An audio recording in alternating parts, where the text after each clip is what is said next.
4 నెలల పసిబిడ్డ కిడ్నాప్ స్థానికంగా కలకలం సృష్టిస్తోంది.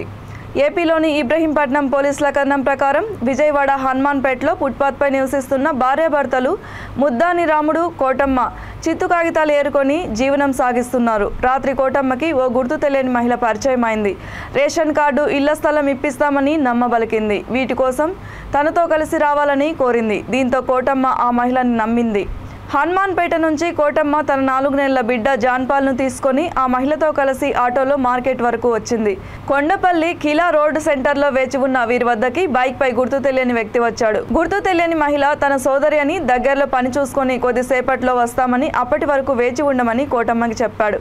బాబు ఏడవకుండా తీసుకొస్తామని నమ్మబలికారు. కోటమ్మ దగ్గర ఉన్న బ్యాంకు పాస్ పుస్తకం, ఆధార్ కార్డు, పసిబిడ్డ జనన ధృవీకరణ పత్రాలతో పాటు బిడ్డను తీసుకొని బైక్పై వెళ్లిపోయారు. ఎంతసేపటికి తిరిగి రాకపోవడంతో కోటమ్మ పరిసర ప్రాంతాల్లో వెతికింది.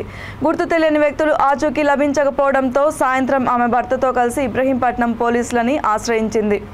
కిడ్నాప్ కేసు నమోదు చేసిన పోలీసులు పసిబిడ్డ ఆచూకీ కనుగొనేందుకు ప్రత్యేక బృందాలను ఏర్పాటు చేశారు. సిఐపి శ్రీను కేసు నమోదు చేసుకుని దర్యాప్తు చేపట్టారు.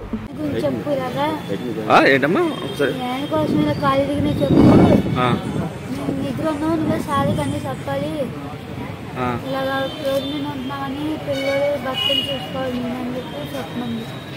ఎప్పుడు వచ్చింది మీ దగ్గరికి? ఎప్పుడు వచ్చింది? నైట్ 8:30కి 9. ఇంతకుముందు ఎప్పుడన్నా చూసావండి? తీసుకొచ్చి కొండపల్లి తీసుకొచ్చి ఏం చేసింది? కొండపల్లి వచ్చి చంద్రపోని వచ్చి నాకు కూర్చో ఇప్పుడు వచ్చేద్దాం అని చెప్పాడు.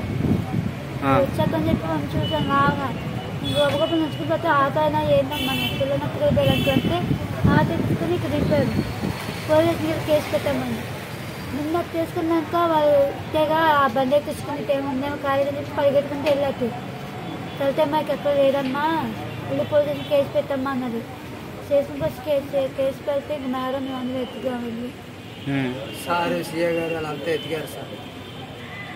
సార్ ఎన్నెళ్ళమ్మా బాబుకి? 4 నెలలు సార్. ఆమె విజయవాడ పరిచయం నీకు? కొండపల్లి పరిచయం?